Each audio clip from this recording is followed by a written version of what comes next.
All right, well, welcome everybody. Hopefully everybody is here for the right conference. How to get experience when you have no experience. One of the things we want to talk about is kind of the paradox. I have to kind of like get behind my back to get this to work. How do we get experience when nobody will hire me without experience, right? That's always a challenge. Everybody says, you need experience. We don't have experience, but I need experience. We have a solution for you. So what Lori and I have done is we've worked with our R&D department, and we've come up, if I can get this to work, I have to stand over here just so I can get the remote to work. You're going to need to stand here to be in the frame. There we go. We've come up with canned experience that you can bring to your interview. You bring the cans of experience to the interview. You say, how much experience do you need? I've got all the experience you could ever want. Now, of course, it's not this easy. Glad you realized this was a joke. A little bit about me. I'm a software executive. I've been a hiring manager for years. I'm a nerd. I'm a ham operator. I'm such a nerd. I use the Dvorak keyboard layout. I work with boats. I'm on a boat crew. I'm an instructor. I'm a vessel examiner. So, done all those things. That's a little bit about me. And here's some visuals about, some of my volunteer work. I'll let Lori tell you a little bit about herself. So, for those of you that don't recognize me because I'm in uniform, I am a longtime scale chair, about 15, 16, 17 years, and an organizer of a collective group of crazies called Raise Me, who like to help people with their technical careers and do it for free. Also, I'm a member of the Coast Guard Auxiliary, and I am boat crew, and I just qualified for a role called watchstander, which I'm very proud of. I'm a National Branch Assistant. Thank you. I'm a National Branch Assistant there, and my background is, and you'll hear things from this perspective, I'm a former hiring manager.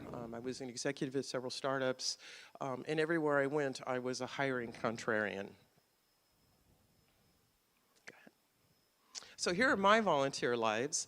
So this talk is about how to integrate your volunteer experience with your regular career and how to have them enhance each other. And my volunteer experience at Scale did exactly that for me. My leadership, I started out just volunteering at Scale, and then I moved into leadership roles, and eventually I had a budget. I had several teams of people working for me.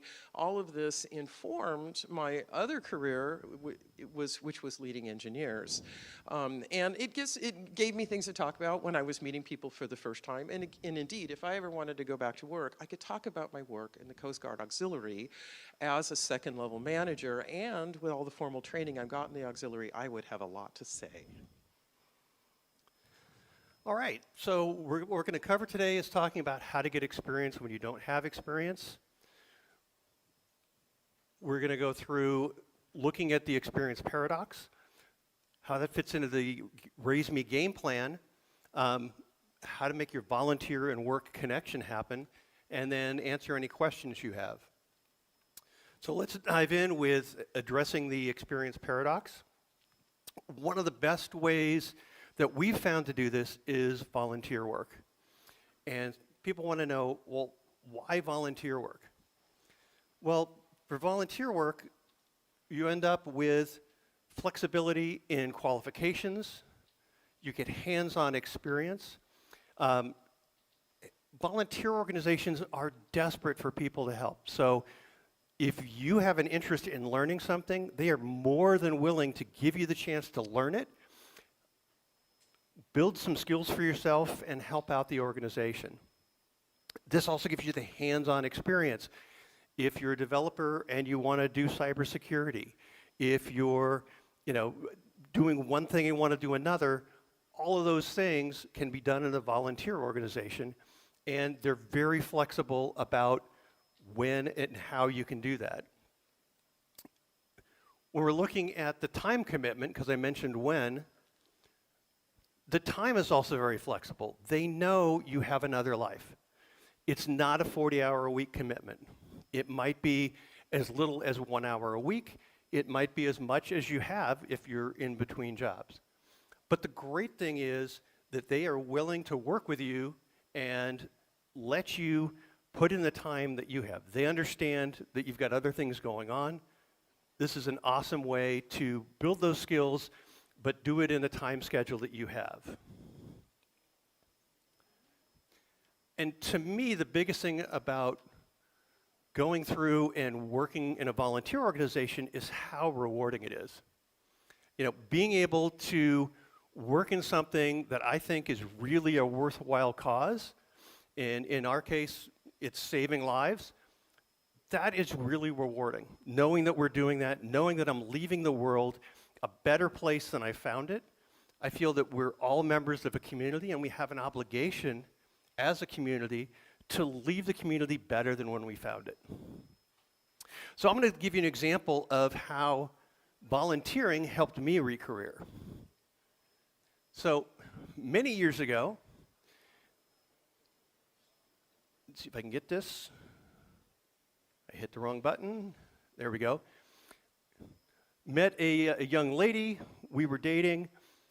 I didn't get to see her a lot because she was involved in theater. So I started working backstage, learning how to run sound, how to do lighting, all those things.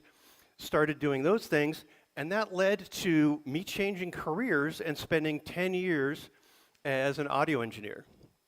So I did everything from television to corporate events to arena shows. One of the things I didn't know until I was driving up with Brian this morning, that if you see down here in the corner, there's a backstage pass from Barbra Streisand's final tour. Brian and I worked on the same show and never knew it. Well, how about that? So that's kind of crazy. So here's some ways that you can get experience that are unpaid. We're here at scale, right? We all know about open source projects. There's a whole room full of people over in the convention center that would love to have help on their projects. This is a great way to do work because it not only gives you the opportunity to look at other people's code, but hiring managers get to see how it is you interact with other people. They get to see the code you've actually committed. They get to see how do you interact with the team to resolve issues. All those things are great ways that give you a real leg up over somebody that only has a resume to throw at them.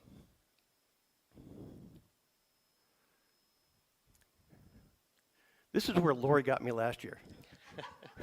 So last year at a very similar talk, and my friend over here dragged me into it because she goes, "Oh, I know, Lori, we need to stay for this." You know, it's the volunteer, get involved. The Scale is the largest community-run open source conference in North America. And it's because of all the volunteers that come together and make it work. You know, and whether it's functioning as a speaker, or I know my buddy Paul back there has been doing tech work for years. There's all kinds of things that need to be done, and it's great to give back to the community. And that's, after all, why we're here at Scale. We want to learn more about it. And the more people we meet, the more networking there is, and it's more of an opportunity for us to realize, hey, I'm working on this, and she's looking for a job over here. Hey, have you talked to Lori about this? It's an opportunity for us to network, meet people, and understand things about the industry, in addition to just getting the hands-on experience. We can also have fun while we're getting experience. My son was involved in Cyber Patriots. He went through, there you go. He was a team captain, led his team to silver level for 2 years, and he's actually put that on his resume. That's helped him get work. People are impressed by that, but that's the kind of thing that we can do. So whether it's going to a hackathon or competing in a cybersecurity contest, all those things are great to have. Create a section on your resume so you can actually record what you've done, what you've achieved, and that'll be impressive to people. Another thing that's important is finding a mentor. It's important to have some guidance. We often feel lost when we're in between jobs or starting or looking for mid-career going, I don't know what I want to do next. Having a mentor to talk to, provide advice, is a great way to learn not only the skills, but learn kind of from a roadmap perspective how to lay out your career, what you might want to do next. Have a sounding board of experience that can help you with that. And if you're going to find a mentor, one of the other things you can do is be a mentor. Everybody in this room is qualified to be a mentor to somebody else. All of us have something to give to somebody else that wants to learn something that we know. And this is a great opportunity to not only share that knowledge, but it's an opportunity for us to gain experience that we can put on our resume saying, yes, I mentored 3 people, that are going through and wanted to learn more about software or wanted to learn more about cybersecurity or whatever it is. This is a great opportunity for all of us to keep busy and show that we know what we're doing and that we're willing to share and work with other people.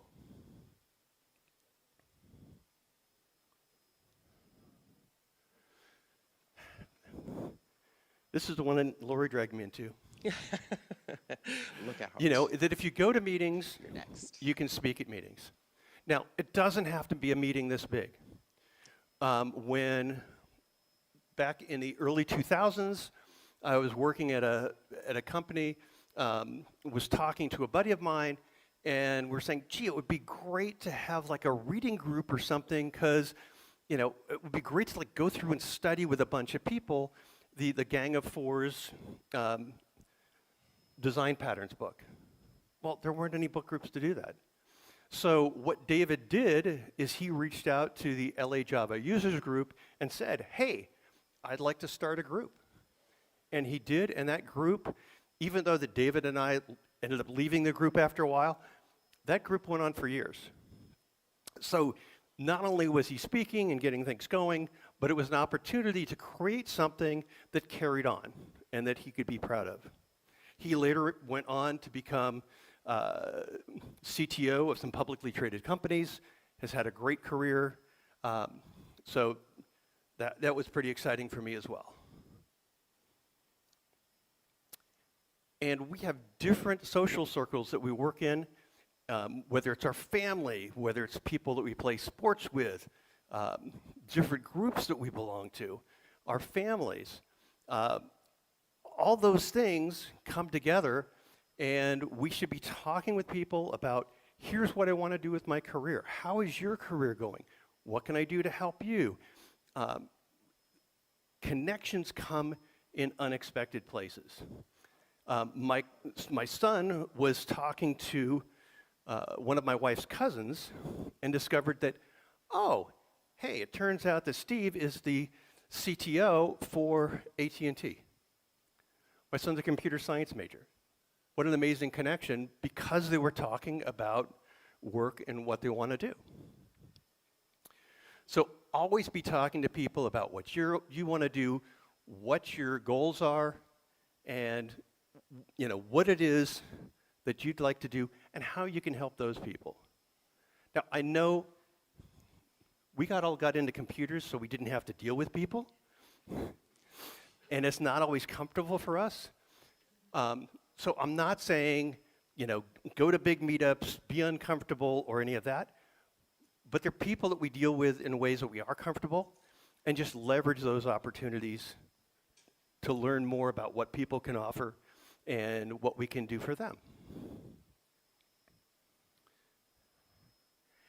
And then another thing is that often we're working and then we're not working.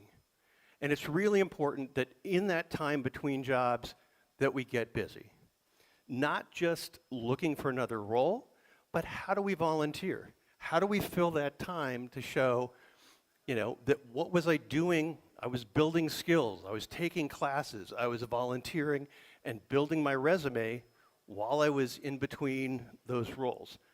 That's really a key thing for putting together more experience, showing everybody what we've done and how we're doing it, and then having a more presentable resume to go into that next role. So I've talked a bit about how to address the experience paradox. Lori's going to chat a little bit about how that additional experience fits into the overall Raise Me game plan. And I'm going to hand her the advancer because I get the we were going to clicker. have two, but it didn't work out that way. I know that some of you are probably already thinking, I want that consulting appointment. So there are consultants out there just waiting to talk to you. Let me introduce a little bit our Raise Me game plan, how we recommend at Raise Me that people re-career or find their next career steps. First of all, here we go. We have 4 steps. We aim, we build, we reveal, and we converge. Okay, the first step is aiming. Where are you going to go next? If you are, you can tune out for a minute if you already know the next job that you want. For those of you that don't, we have some suggestions. Okay, you need to pick a marketable skill set, and by that we at Raise Me we recommend the skills not just that will get you hired today, but that will be useful for your employer in 2 years. So think ahead. Also an appropriate role. Some people, they want to re-career. Re-careering means you're making a change. Sometimes, 2 years ago when I was giving a similar talk, there was a woman that had a master's degree in fine arts, and she wanted to be a system administrator. She wasn't going to translate directly from the role that she had. It was a leadership role working for a museum. It wasn't going to translate directly to a leadership role in the technical, in the IT world, right? She needed to start over at a more junior position so that she would have time to focus on her own skills before she was responsible for other people's output. And the second thing to help you aim is to decide where you're going. And if you already know the company you want to work for, if you already have friends working at a certain place, if you already have a direction, then you don't need any advice. But if you are trying to figure out where to go next, here's what we recommend you do. Look for a strong industry, an industry that's on the growth side, and look for companies that are growing.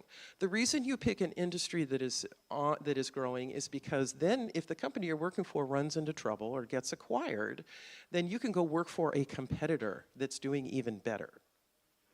Okay, and the way I do this and the way that consultants will show you to do this is we use Google, we use LinkedIn, we use the free resources out there to do our mining. Now remember that some of the places that are blogging this information have something to sell you. They want you to buy their stock or they want you to pay for their consulting services. But every time you sit down and to work on your career, to look for a job, to look for a place to go to next, to tune your resume, look around and see what the publications are saying about where the growth industries are and which companies are doing better. It's the same is true for what skills to go to. If you have time to take classes, these are just random. I'm not recommending these. These are just from one random Googling. If you know you have time to pick up more skills, you're not sure what to do next, you're not on a project that says, hey, we need someone that knows Julia, then what you can do is go to the blogs, and if you read enough sources, eventually what you see will start to resonate. Even though they're trying to sell you their classes and things, they will all agree on something, and that will help give you direction. And this is kind of tiny, but top of the list, AI. Machine learning, and Docker, Linux, Java. This is not even an open source site recommending these skills, okay? Here's another thing. You're doing exactly what people need to do to work on their careers, whether you're looking for a role or not. You're attending the largest open source grassroots conference in North America. Here's sponsors. These are companies that are doing so well, they can afford to help pay for scale. And they're here to talk to you. And these companies have openings, and they are looking for people with your skill sets who are passionate about open source. You can't get a more targeted experience than coming to scale and talking to exhibitors on the expo floor. So, raise me game plan. So that's where you aim. The second step is to build. You need to build qualifications that will persuade a potential employer with an opportunity that you're a good fit for their team. And here's what our consultants will recommend. You treat the in-between time like a job. Jensen already mentioned this. Okay, I even tell people to take Jensen's tips. Make it a separate block on your resume, just like it was another employment block. Give it a start and end date, a little summary that says, "Hey, I learned, I learned, I picked up AWS. I learned, I managed to complete some certifications. I founded a meetup group." Make it a whole separate block. It gives you something to talk about, just as if you were talking about a previous job. Don't forget, for your open source projects, include those links on your resume. There's nothing that takes the risk out of hiring somebody more than a hiring manager being able to click on a link and seeing what your work looks like before they hire you and train you. The third step in our game plan is to reveal all of those skills that you've either recently acquired or that you found in your past that you want to talk about that make you qualified. Now, this does not have to cost money. And this is important when we're in between jobs, and we're also cheapskates because, we're open source. So your new skills and experience need to go on your LinkedIn profile. You can build your brand in social media. We're all on different social networks, right? Always be kind of in mental promotion phase. Be sure to link to groups, participate in groups, talk online, and publish your work to open source repositories, so that people can search for it and find it with the right keywords. The role you want also needs to be communicated, okay? Not just what your skill sets are. And in your link, there's a tagline that goes underneath your name on your LinkedIn profile. Be sure to keep that up to date. Looking for a role doing X in Y industry. Another thing that is a really powerful tool is the elevator pitch. The elevator pitch is this 30-second pitch that you would give to somebody that you stepped on an elevator with on the first floor and only had until floor 10 to give them a complete picture of who you are and that you're looking for work, what kind of job you're looking for, and why you think you're qualified. Practice this elevator pitch until it's natural, until it's 30 seconds or less, until it's not an apology for you being out of work. It's a very positive, forward-looking message about yourself. The last thing that we have heard that people do, and I have not had an attendee do this yet, but they say the 90-second video can be a very worthwhile experience. It's not just creating a 90-second video showcasing your work, talking about what kind of companies you'd like to work for next. One thing it does is it helps you decide in your own mind what you want to do next. It's not just to show other people. But the most important tool of all for revealing your skills and your desire for a new opportunity is your resume. Grab this. So your resume is important. How many people have sent out the same resume to a whole bunch of companies? How well does that work? How many Exactly. did you send? 10? 12? Okay. So what we recommend is that you use a targeted resume. Now, how many of you have tried to write a targeted resume? Good. How many found it a giant pain? Ooh. There you go. So what we found is that the painful part, and certainly for me, is the writer's block of I'm looking at a job listing. I'm trying to figure out what do they do? What do I write? How do I do this? And so the challenge is, how do I get to this targeted resume? Well, RaiseMe figured out that instead of struggling and writing, it's a lot easier to delete things. And we're going to talk about how you can do that so that you're not writing, you're starting with a master resume and you're deleting the things that you don't need. Where we start in building our master resume is just an original narrative. It's a brain dump about all the things that you've done in each particular job. My colleagues from Mgage and Calera will recognize some of the things that I did. These are not things that necessarily going to go on the resume, but it's just to get you to think about everything that you've done. I went all the way back to, in my narrative, to when I was mowing lawns as a kid, to just get everything I've done. Because there was stuff that I'd forgotten. Oh yeah, I did this. Oh yeah, I worked as a dishwasher in a nursing facility when I was in high school. Oh yeah, I worked on this, Wang microcomputer when I was in college. Going through all those things kind of helps us look at not just the individual skills that we have and the tasks that we performed, but it also helps us identify, is there an arc to our career? Is there something that looks like we're heading toward? Is where we're heading toward where we want to go? Those are all really good things to have. So the next step after having this giant narrative is to go through this and create a master resume. And the idea with the master resume is I'm taking each block and I'm putting down everything that could go in a resume. So the focus on this is on our outcomes, not on the activities. If you're sending me, as a hiring manager, if I get a resume, and I get a lot of resumes that say, oh, well, I read the specifications and I wrote code and I debugged. Like, I know that from your job title. That doesn't tell me what you accomplished. Think of it this way. The difference between somebody saying, hey, over the summer, I volunteered and I took a hammer and I pounded 17,542 nails. It was awesome. Great, tells me about the activity. I have no idea what they did.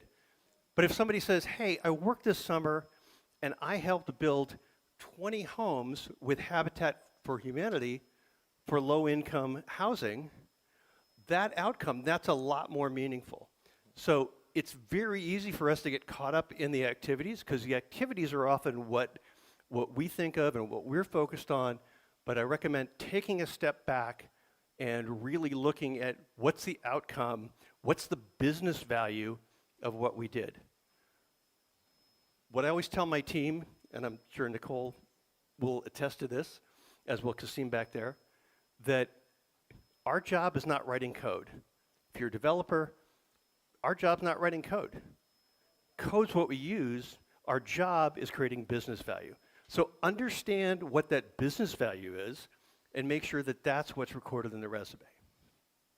So as we're going through the master resume, again, I have in my master resume stuff listed all the way back to that first job mowing lawns, talking about how I had to deal with, collecting the bills and invoicing and all that stuff. I'm not going to include that, but now I've got that master resume. From that, I can create a targeted resume.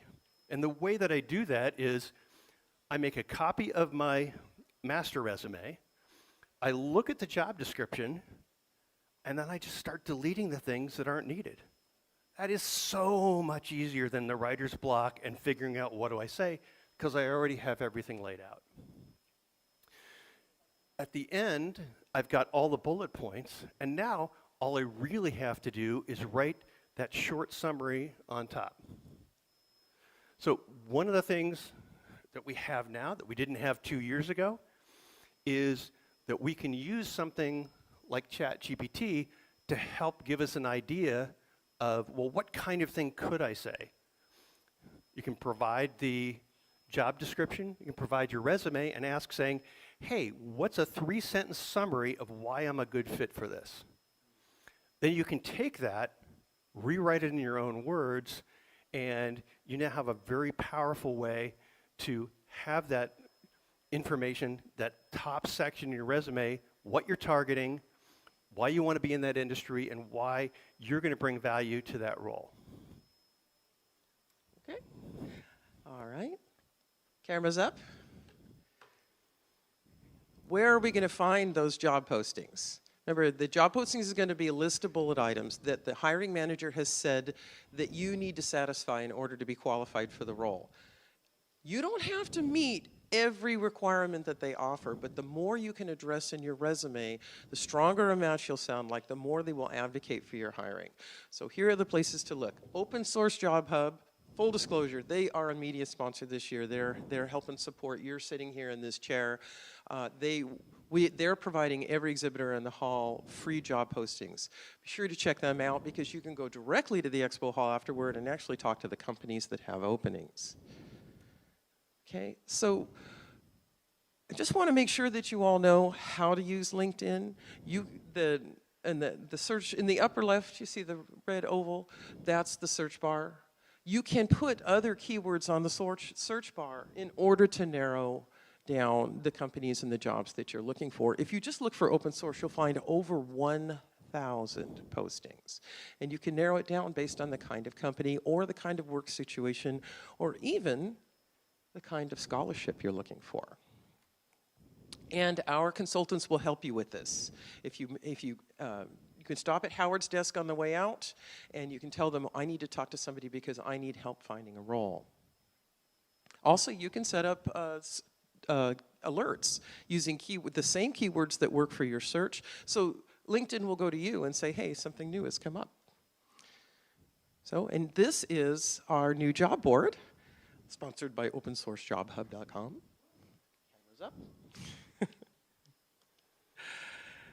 So the next section in our talk that I would like to address is the volunteer work connection. How do you take your volunteer experience and translate that into an effective, actionable way to enhance your career?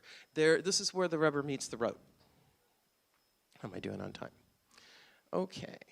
So that ties in with step 4 of the Raise Me game plan for recareering, and that is converging with a company or hiring manager on a potential opportunity that works for you, okay? And first of all, do your homework. Never talk to an employer or go into a job interview until you've looked at all of the standard sources online and tried to figure out what it's like to work for that company and what the role you're looking for is like to actually fulfill. All these are free. Okay, LinkedIn is the gold standard for mining around, but a Facebook group, almost every big company has its own Facebook group. It's very informal. Blind is kind of special because only people that have corporate addresses at the company that you're targeting can actually answer your questions. Cameras up. Also, there is some programming that I would like to deprogram right now. In the United States, we have too much emphasis. We have a horrible habit of measuring people by their success by how much money they make. Your career is more than that. Our philosophy at Raise Me is salary is only one factor. Okay, and when you emphasize salary too much in your next position, you'll find that you're giving up other things that are very important to you. So if you target a company and as you work with them, you're finding they're not your top salary offer, or they're not offering as much as you think that you wanted originally, they may have other things that they can offer you, but you need to know to ask for them. Here's some creative ideas, but there are probably many more, and as you work with our consultants, you may come up with them just in real time when you're talking with them. But obviously, work from home schedule is a big thing. If you prefer a role where you only have to go into the office once a week or once a month, that's worth money. Okay. Signing bonuses are something you can simply ask for, especially if you're not working with a recruiter, because often they'll have a recruiting budget. And it doesn't necessarily have to be a per diem for relocating. It can just be the argument that you can make is, hey, if I stay at my company until the end of December, I get a $5,000 bonus. They can match that. Not every company can do this, but they won't do it if you don't ask. Flex time, training and certifications. There are companies that want to pay for your training. They want you to get training. You need to ask, what is your budget? How many people did you send to Scale last year?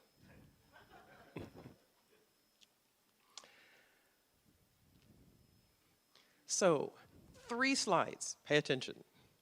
Integrate your work, your volunteer work with your resume and your interview, okay? Your resume is, as Jensen said, it's going to address the job posting, but it also acts like a table of contents for your discussion with the hiring manager, the HR personnel, everybody you're working with. So be sure that your resume has every talking point in it. Don't trust yourself. Oh, I'll just bring up this great experience I have at the Coast Guard Auxiliary running a division with 100 people in it. Right? Don't depend on your memory to do that. Put it in your resume and find a way to tie it in that the hiring manager will recognize, that it fits the role that you're applying for. And if you don't have any other ideas about how your volunteer work matches your next job, and if you're working with a consultant afterward, use this angle. The reason I did this volunteer work is because it's what I wanted to do when I grew up. So Jensen, poor Jensen, he attended Scale for how many years? Since Scale 9, I think? Scale 9, okay. He sat in those seats until Scale 9, and then last year, he attended a talk here. And I told him I play with helicopters.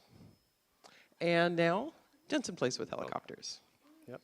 So, it gives you something to talk about, and you'll see how people light up when they talk about something they're passionate about?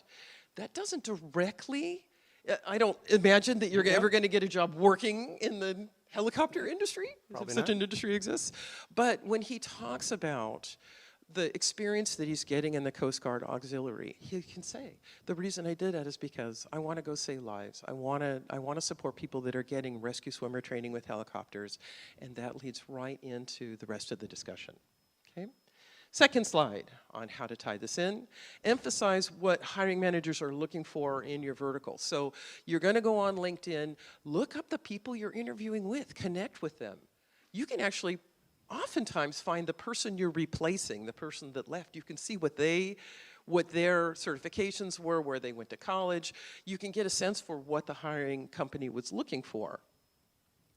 When they ask you questions in the interview, don't just answer, oh yeah, I worked at so-and-so place for 3 years. Or I was a manager, I had 2 people reporting to me. Pitch it concisely, but explain why your experience matches what you've seen on LinkedIn that company is looking for. Especially for leadership roles. So I don't know how many mature people we have in the audience that are looking for roles. But when you get up into senior positions, the skill set, the technical skill set becomes more interchangeable.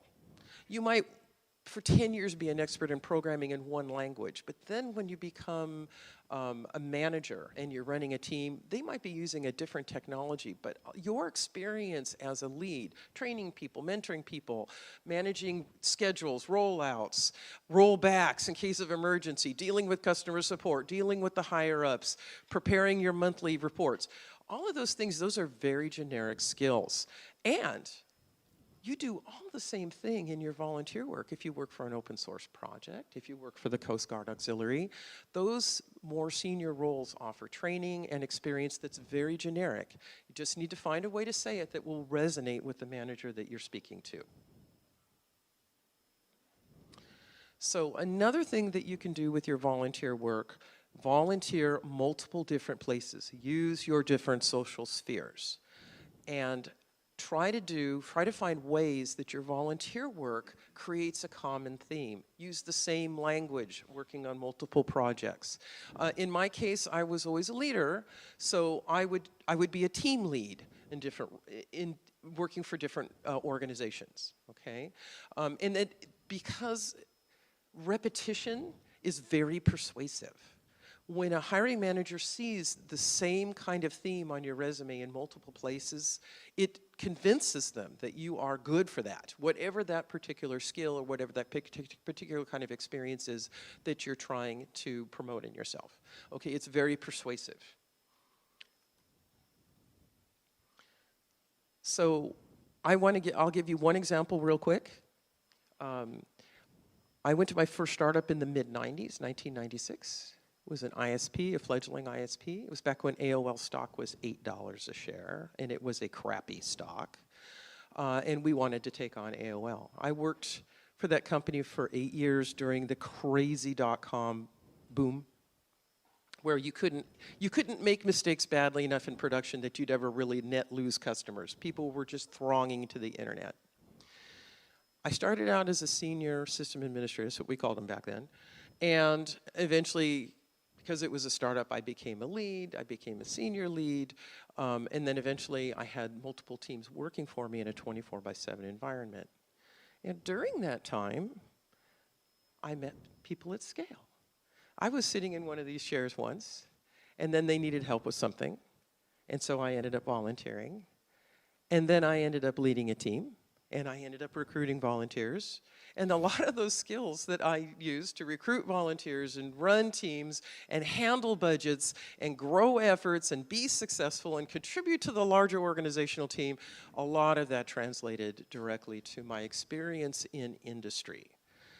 And it happened for me at scale, and it can happen for you in the organizations that you volunteer for. So when I talk to people about my volunteer experience, next time I want a leadership role, I can talk about, I'm a second level, I've been a division vice commander, and I've had, through my volunteer work, actual professional charm school training. These are selling points. I didn't pay for any of this with anything except my labor and my goodwill. So I can highlight the progression and challenges that I've taken over the years. So how many people have volunteered for more than one organization? Okay. Did you do exactly the same thing in both organizations? But was there something in common? Did your work progress? So you started in one role, but you ended up with more and more responsibility? Almost always. If you don't smell bad, you're going to end up running a team, right? Okay. So cameras up. John Sicklick's not here. He's our resident professor on the Raise Me team. This is his very favorite link for translating volunteer work into an IT job. Oh, but do I need to go back? Oh, okay, sorry, too fast.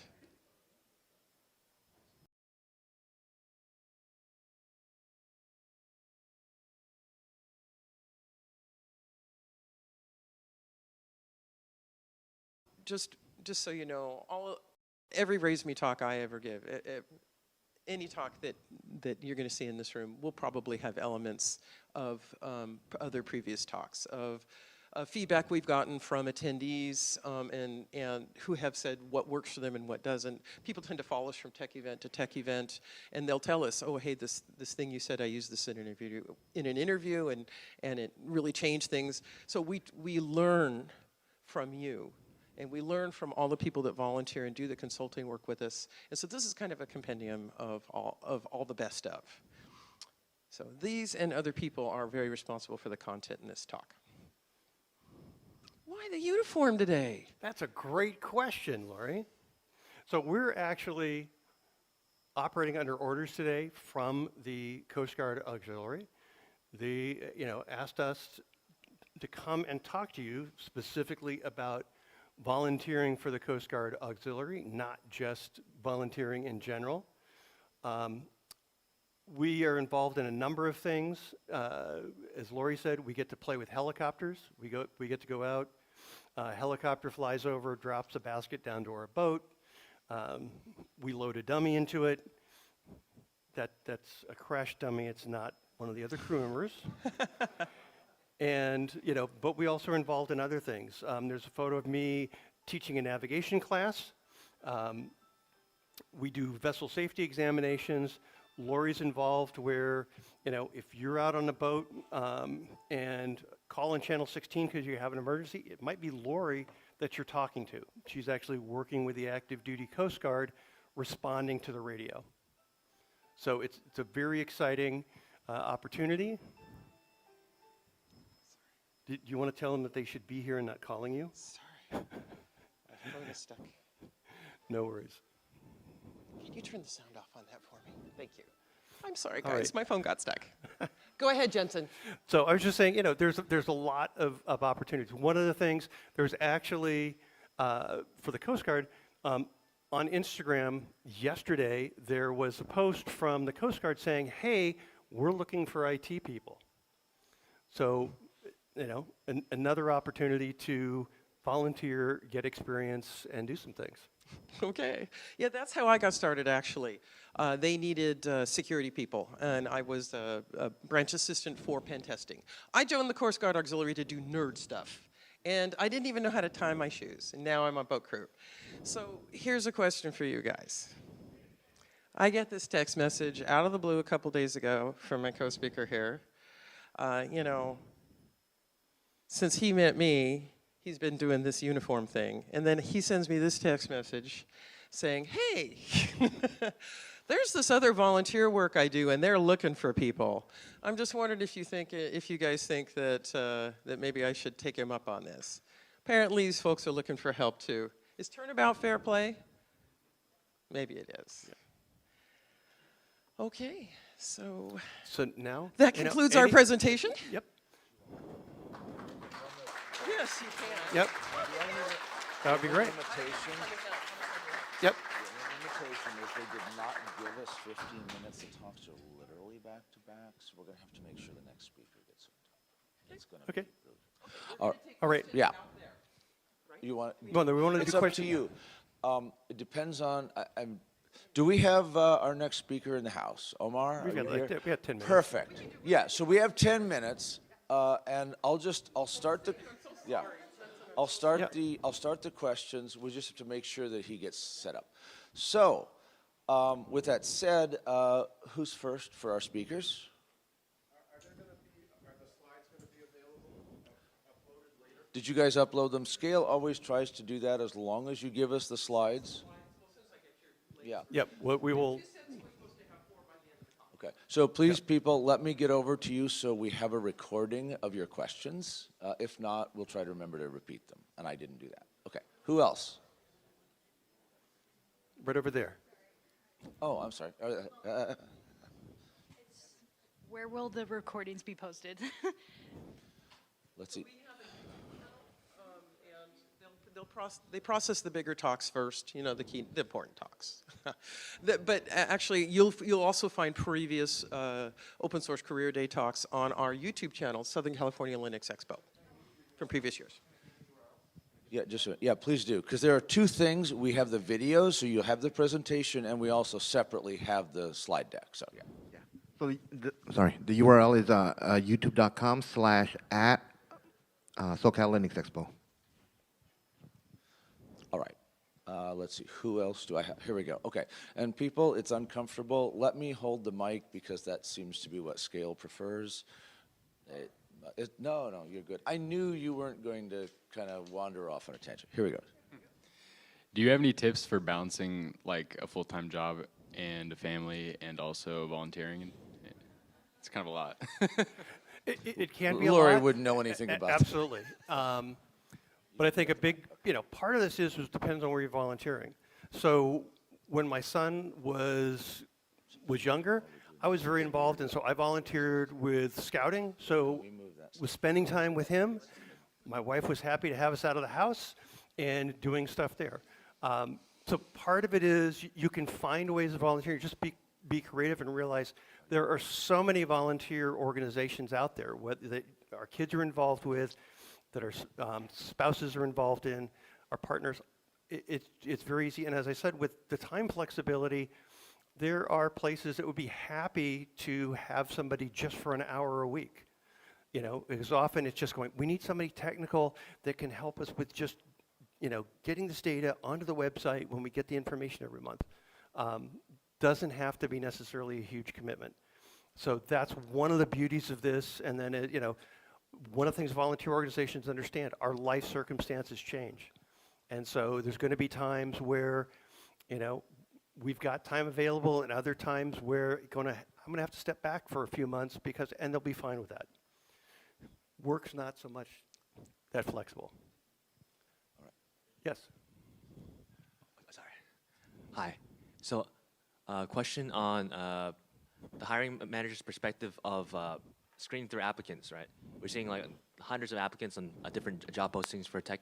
I guess, how do you guys process through some of the applications, and what makes the cut, what doesn't make the cut for being seen at all?